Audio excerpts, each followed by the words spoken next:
কিছু আইটেম রাখতে বলেছিলাম, সেগুলো এখনো তৈরি হয়নি কেন? প্রথমে লুচির সাথে গাঁজার পাতার চাটনি দিতে হবে, আর বিমলের বিরিয়ানিটা যেন থাকে, এটা মাস্ট। What is this? এখনো এতগুলো বিড়ি প্যাকেটে পুরতে বাকি আছে? বরযাত্রীরা কি খালি মুখে ঢুকবে? তাড়াতাড়ি যান। আর বরযাত্রীরা ঢুকতেই যেন তাদের গালে একটা করে বিড়ি পুড়ে দেওয়া হয়। ম্যাডাম। আরে মিস্টার বান্টু, আসুন। বসুন। কি খাবেন, বিমল না বিড়ি? না না, কিচ্ছু খাবো না। আজকে আমার বাবার বিয়ে। Congratulation congratulation. আচ্ছা ম্যাডাম, আপনার কি নাক বন্ধ?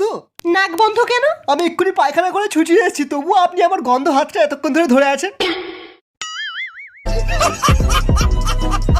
ওই স্যার, আমার খুব জোরে পায়খানা পেয়েছে। বাবারে, কে রে? আয় দাঁড়া সানি দেওয়াল, আমাকে একটা বিড়ি দিয়ে যা। আমাকে যেতে দাও প্লিজ, আমার কাছে একটাই বিড়ি আছে, ওটা না নিয়ে গেলে আমি পায়খানা করতে পারবো না। ও মিথ্যা কথা বলছে। আমি একটু আগে ওকে দোকান থেকে এক বান্ডিল বিড়ি কিনতে দেখেছি। যতক্ষণ না বিড়ি পাবো ততক্ষণ তোকে হাঁকতে দেবো না। খুব কষ্ট যে বলো, শোনা গো আমার। ও মিথ্যা কথা বলছে স্যার। দেখুন, বিড়ি না খেলে আমার হাগা বেরোয় না, আমি কথা দিচ্ছি পায়খানা করে এসেই তোমাদেরকে দুটো বিড়ির প্যাকেট কিনে দেবো। বাবারে, বেরিয়ে গেল রে। দাঁড়া, আমাকে বিড়ি দিয়ে যা। বাবারে, ওই একটা বিড়িকে দুয়াতখানা করে দে। দাঁড়া। বেরিয়ে গেল।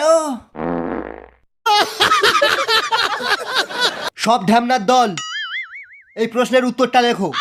যদি কোনো ব্যক্তি একটি বিমল কিনে তাতে জর্দা না মিশিয়ে খেয়ে নেয়, তাহলে সেই ব্যক্তিটির জীবন বাঁশ হবে কি হবে না? তাড়াতাড়ি এর উত্তরটা বলো। যে সঠিক বলবে সে আমার মেয়েকে নিয়ে পার্কে যাবে। স্যার যা শালা, একটা মেয়েকে কতজন নিয়ে যাবে? হ্যাঁ মদন, তোর খাতাটা দেখা। সে যদি বিমলে জর্দা না মিশিয়ে খায় তাহলে তাকে সুইট সুপারি খাওয়া উচিত। সাবাস, একদম সঠিক উত্তর দিয়েছিস। সত্যি স্যার? আজকের বনভিটার জায়গায় গাঁজা খেয়ে এসেছিস নাকি?